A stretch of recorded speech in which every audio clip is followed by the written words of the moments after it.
Learn how to test your content and make sure it's easy to understand by using these practical research techniques.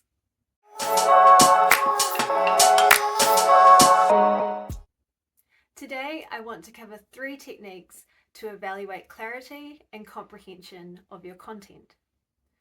Understanding how well a user comprehends your content can be difficult without the right techniques. You might find a participant just quoting text that's already on the screen or answering based on previous experiences. These are 3 techniques that I've found to be really helpful over the years. 1, a highlighter test. 2, a cloze test. And 3, a heading test. Let's get into it. Firstly, highlighter testing. This technique has become more and more common over the years in user research, and there's good reason for it. This is a technique that allows you to understand which parts of your content your users clearly understand and which part of your content they find unclear or confusing. Here's how it works. Provide users with a block of text.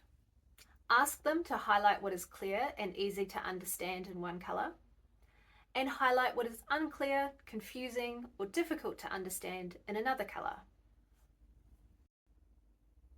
Conducting this test in person is really straightforward. You just print off the piece of text, give them 2 highlighters, and ask them to highlight what is clear in one color and unclear in another. Doing this remotely is a little bit more difficult because your participants may not be familiar with the different types of software that we use in technology, or they may find that technology more difficult to use. Here are some techniques that I've found to be particularly effective when doing it remotely. A shared Google Doc. The participant can be given temporary edit rights to highlight the text, and then the participant can read the text and use the highlighter color to highlight what is clear and unclear in different colors. Here's what to avoid. I wouldn't recommend using any specialist design tools to conduct this activity, as most people who don't work in design can find them particularly difficult to use. Secondly, a cloze test. A cloze procedure is a test designed for measuring readability. It was designed in the 1950s by Wilson L. Taylor. This type of test helps us to determine how readable content is by removing every nth word. Here's how it works. Firstly, delete an equal number of words from each paragraph by counting every nth word. For example, every 5th word, but this will depend on the length of the paragraph.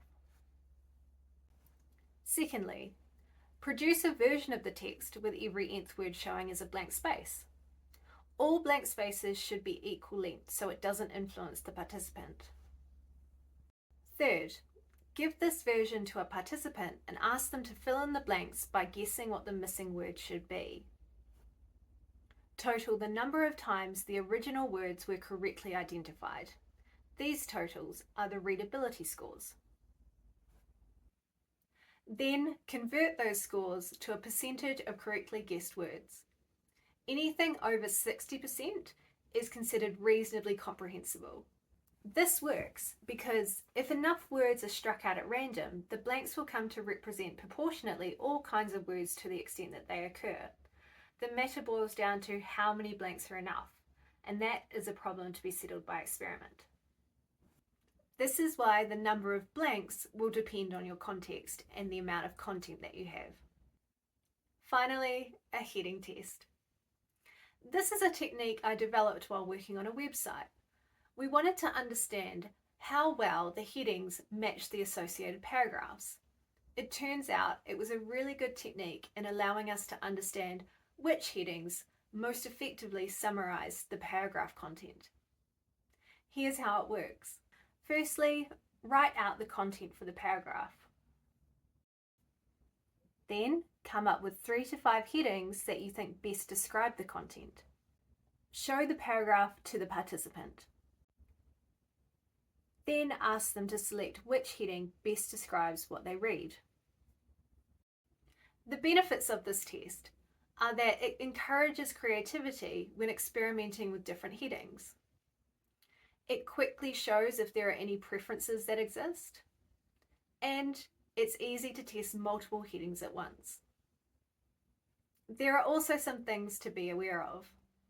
This test may not be as effective if the content of the paragraph is still unclear. And if all of the headings are too similar, it may not show if a clear preference exists. In conclusion, if you're struggling to pinpoint issues with your content in terms of comprehension and clarity, give one of these techniques a try. Each test looks at a different aspect of your content, and it can help to find issues that are easily missed in a standard usability test. So, if you're new to usability or just want some help or support or advice, get in touch. You can check out our website below or subscribe to our channel for more content. Thanks for watching.